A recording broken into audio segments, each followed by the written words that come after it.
explico a expressão tomismo fossilizado. Desde sempre, ou quase desde sempre, tomistas, em sua maioria, incluindo nomes muito importantes, incorreram em alguns erros com respeito à doutrina de Santo Tomás. Alguns destes erros são viscerais. O que quero dizer com isso? Arrolo estes erros viscerais que se vieram perpetuando séculos afora. O primeiro, considerar que a doutrina de Santo Tomás começou pronta e acabada. Aquele jovem de 25 anos que escreveu O Doente e da Essência era exatamente aquele homem maduro que escreveu a Suma Teológica. Nenhuma mudança, nenhuma melhoria, nenhum progresso. Mas isto é mitificar a Santo Tomás. É verdade que ele, desde o início, surpreendentemente, já tinha claro o eixo, o centro de sua doutrina, a saber, a distinção real entre essência e ser ou ato de ser, desde o início. Mas revestia sua doutrina metafísica com certas explicações alienígenas, que quero dizer, ou oriundas de Avicena, que tinha grande influência na época, na escolástica, ou oriundas de Boécio, né? E também de sua terminologia ou aviceniana, ou boéciana, ou até agostiniana, e não de uma terminologia propriamente tomista, propriamente adequadíssima à sua doutrina. Isto perdurou mais ou menos por toda a sua fase, que digo, jovem, e foi sendo superada progressivamente na fase madura, que culmina com obras como o Compêndio de Teologia, a Suma Teológica, do Reino, né, das Substâncias Separadas e outras. Bem, este é o primeiro dos erros viscerais do tomismo, que implicam mitificação. O segundo é próximo deste erro. É o considerar que Santo Tomás nunca errou em nada. E neste erro mitificador incorreu até algum papa. Claro que não de modo infalível, mas há dois tipos de erros. Um é o erro por premissa falsa, que, no entanto, se julga verdadeira. Por exemplo, a premissa que Santo Tomás às vezes usa, de que os corpos corruptíveis eram todos, que os corpos celestes, eram incorruptíveis. Isto não era, aliás, doutrina de Santo Tomás, era lugar comum na época, né? E só veio a ser superada pela luneta de Galileu Galilei, que encontrou manchas lunares. Bem, isto, obviamente, acarreta conclusões erradas. Então, é um erro, são conclusões erradas por premissa falsa, que se considera verdadeira, obviamente, porque senão seria sofisma. Mas o outro erro é erro de raciocínio, o que implica as falácias. é um raciocínio, é uma argumentação silogística, com aparência de verdade, que, no entanto, é falsa, exatamente por erro de demonstração, por erro de silogismo, por erro na figura do silogismo. Este pode dizer-se que Santo Tomás nunca cometeu, nunca incorreu em erro, né, de falácia, de má construção silogística. Nunca. Aristóteles, em alguns, incorreu. Santo Tomás, pelo menos até onde sei, até onde me foi dado perceber, nunca. Mas o fato é que sim. Sua cosmologia, que é essencialmente a cosmologia de Aristóteles, caducou completamente. Não é só que os astros ou corpos celestes fossem incorruptíveis, né? O mundo celeste contra este mundo terreno, né? Era todo ele incorruptível. E o movimento dos astros era circular, sendo o universo composto de 55 esferas concêntricas que tinham a Terra imóvel no centro do sistema. Tudo isto caducou, se é que você não quer ser um curador de antiquárias, de quinquilharias, de antiguidades caducas. Tudo isto caducou. Caducou também a doutrina química dos 4 elementos.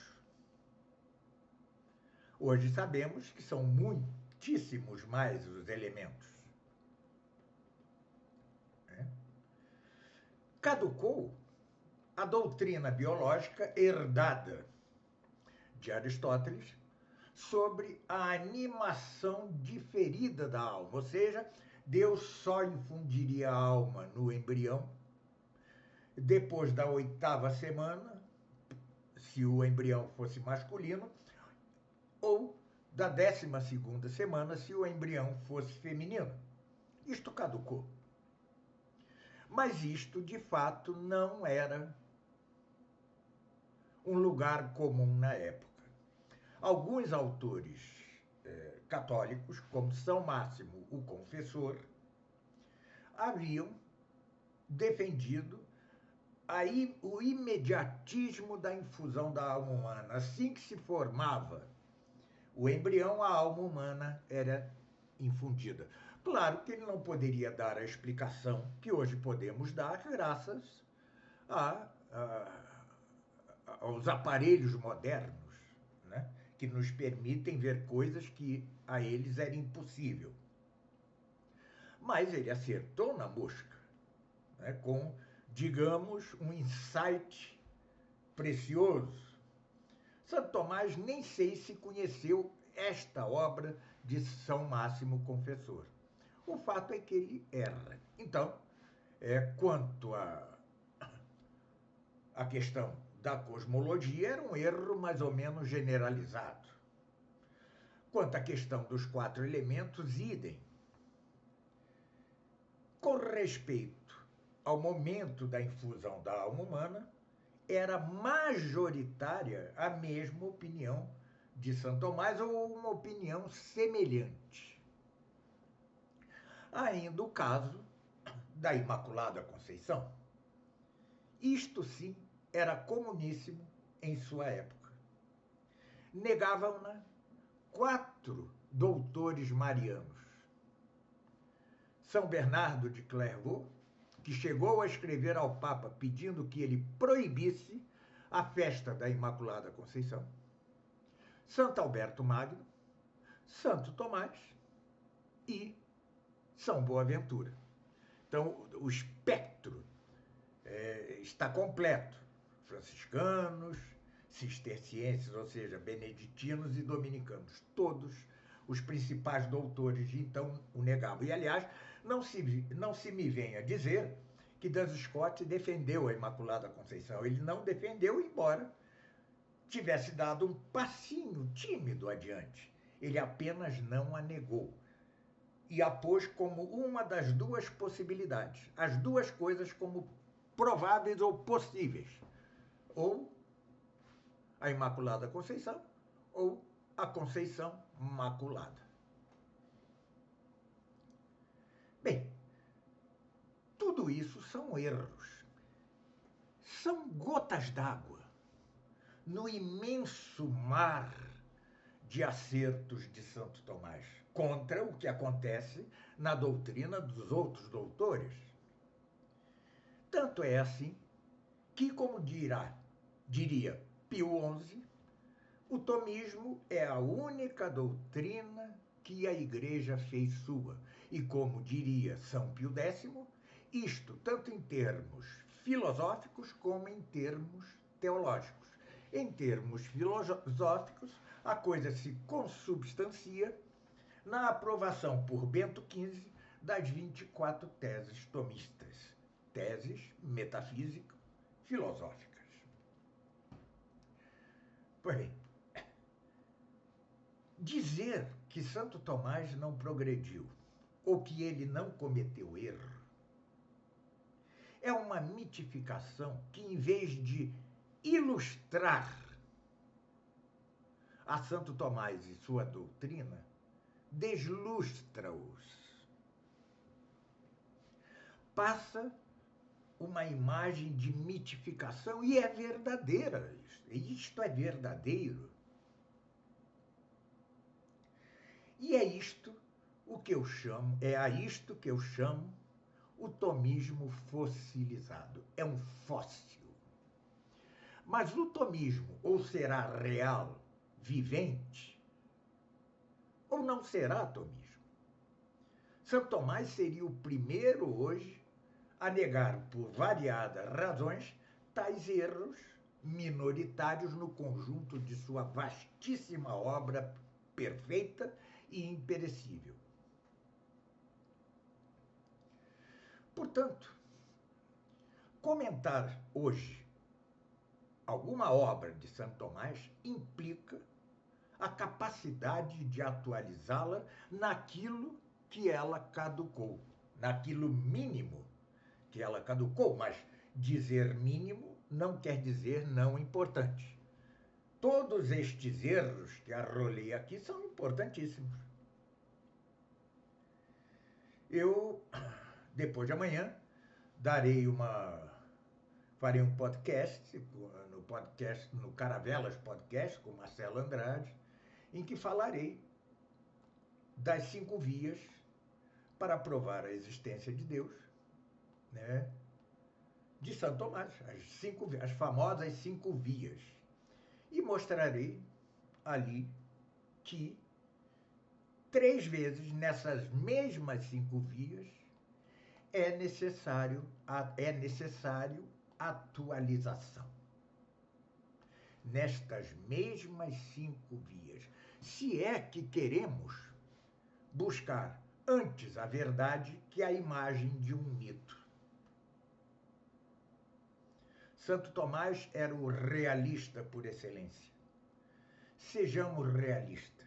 Pois bem, todo o meu longo curso de duração prevista de cerca de 4 anos, comentário à Suma Teológica, artigo a artigo, será totalmente assim, atualizando o tomismo, a doutrina de Santo Tomás, onde tem de ser atualizada. Quer em termos de cosmologia, de química, de biologia, de psicologia e até de teologia. Por exemplo, graças ao erro que constituía a doutrina da animação diferida, diz ele na Suma Teológica que os fetos, os embriões abortados antes da infusão da alma, não participariam da ressurreição. Hoje, exatamente porque sabemos que o próprio zigoto que se forma a partir da fusão dos gametas, né? Ele já tem a alma humana. Logo, não importa a data em que se aborte um feto ou um embrião, não importa. Ele participará da ressurreição dos corpos. Este é um erro teológico decorrente de um erro biológico, psicológico, né? Ou seja, a psicologia não é o que hoje se considera psicologia. A psicologia, em termos estritos, é a ciência que estuda a alma e suas potências, em conexão com a biologia, porque o homem não é só alma.